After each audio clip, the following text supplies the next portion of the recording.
So what is an incremental budget? What's an incremental budget? I'm going to be very, very simplistic here. An incremental budget is you get last year's budget, you add on a factor of inflation, maybe on top of that 2%, you adjust the figures accordingly, and the budget is done. That is an incremental budget. It takes the previous period as the base, adjusts for a certain factor, usually that's inflation linked, and then you have the new budget. So what's a big advantage of incremental budgeting? It's simple, it's straightforward. Within 10 minutes you can say, I've done the budget for next year, boss. I'll email it to you just now. It's very, very simple, straightforward, and it can be done very, very quickly.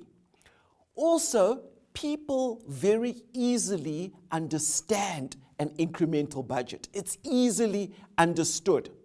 And for companies with very, very limited funding requirements, an incremental budget is frequently very, very effective. An incremental budget has also got disadvantages. It's got downsides.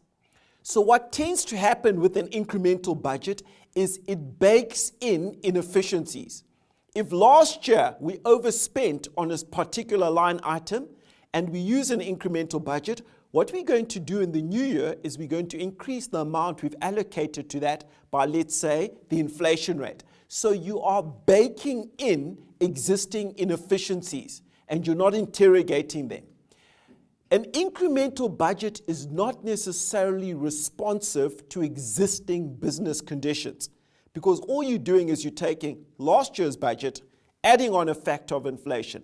Now, existing business conditions may have changed from last year and the year before, and an incremental budget fails to take those into account.